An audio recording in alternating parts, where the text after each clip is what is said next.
ឆ្លងចរន្តភ្លើងឆេះរោងចក្រផលិតអំពូលសូឡាលើផ្លូវជាតិលេខ3ខូចខាតប្រមាណ$10 លានអាមេរិកខេត្តកំពង់ស្ពឺរោងចក្រផលិតអំពូលសូឡាត្រូវបានអគ្គិភ័យឆាបឆេះដោយសារតែឆ្លងចរន្តភ្លើងបណ្ដាលឲ្យខូចខាតសម្ភារៈផលិតសូឡាសរុបទឹកប្រាក់ប្រមាណ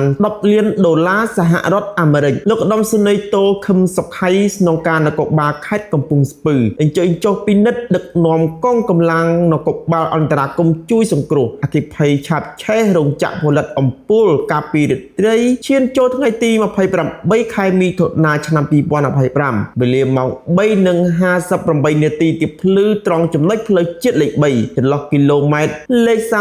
34-35ក្នុងភូមិលោកវាឃុំអង្គពពេលស្រុកកងពិសីខេត្តកំពង់ស្ពឺបើតាមលោកវីរៈសេនីយ៍ឯកយ៉ាងសុកលីអធិការនគរបាលស្រុកកងពិសីបញ្ជាក់ថាករណីអគ្គិភ័យឆេះអគាររោងចក្រផលិតអំពូលយីហោ VESN ស្ថិតក្នុងសួនឧស្សាហកម្មជាហូចំនួន1អគារដែលមានទំហំប្រមាណម៉ែត្រការ៉េបណ្ដាលឲ្យខូចខាតសម្ភារៈរួមមានឧបករណ៍សម្រាប់ដំឡើងអំពូលត្រូវបានឆាប់ឆេះអស់ទាំងស្រុងអំពូលដំឡើងរួចគិតជាទឹកប្រាក់សរុបប្រមាណចំនួន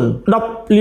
លានអាមេរិកលោកអធិការនគរបាលស្រុកកងពិសីបញ្ជាក់ទៀតថាមូលហេតុនៃគ្រោះអគ្គិភ័យឆេះរោងចក្រខាងលើនេះបណ្ដាលមកពីករណីឆ្លងអគ្គិសនីប៉ុន្តែមិនបណ្ដាលឲ្យមានរបួសមនុស្សនោះទេផ្ទះល្វែង6ខ្នងទម្លាយចូលគ្នាស្តុកសម្ភារៈអគ្គិសនីត្រូវបានអគ្គិភ័យឆាបឆេះយ៉ាងសន្ធោសន្ធៅនៅខេត្តកណ្ដាលផ្ទះល្វែងស្តុកសម្ភារៈអគ្គិសនីមួយកន្លែងត្រូវបានអគ្គិភ័យឆាបឆេះយ៉ាងសន្ធោសន្ធៅបង្កការភ្ញាក់ផ្អើលខ្លាំងដល់បងប្អូនប្រជាពលរដ្ឋនិងកងកម្លាំងពលរដ្ឋអគ្គិភ័យចុះមកអន្តរាគមន៍បាញ់ពន្លត់ហេតុការណ៍នេះបានកើតឡើងកាលពីវេលាម៉ោង12:30នាទីយប់ឈានចូលថ្ងៃទី28ខែមិថុនាឆ្នាំ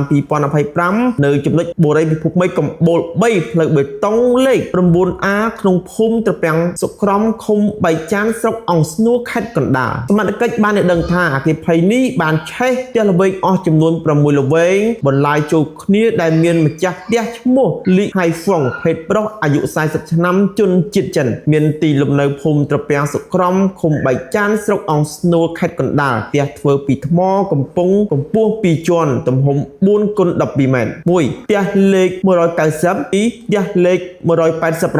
3ផ្ទះលេខ192 4ផ្ទះលេខ194 5លេខ196ទី6លេខ198សរុបចំនួន6ល្វែងឆេះខូចខាតប្រហែល 60% និងឆេះខូចខាតសម្ភារៈអគ្គិសនីប្រហែល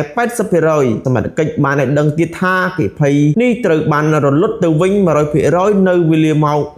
3:30នាទីនៃថ្ងៃដដែលដោយប្រើប្រាស់រថយន្តពន្លត់អគ្គិភ័យចំនួន17គ្រឿងប្រើប្រាស់ទឹកអស់ចំនួន26ឡាននិងកម្លាំងសរុប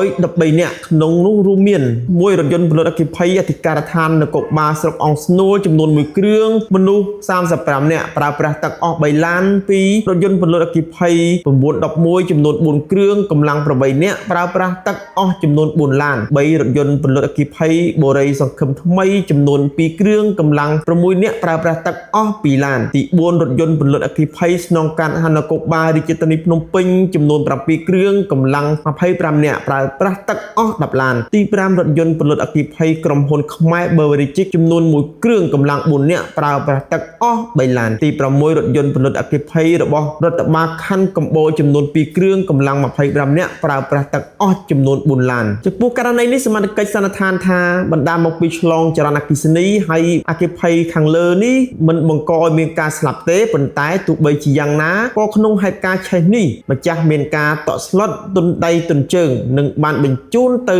ពេទ្យឯកជនផងដែរ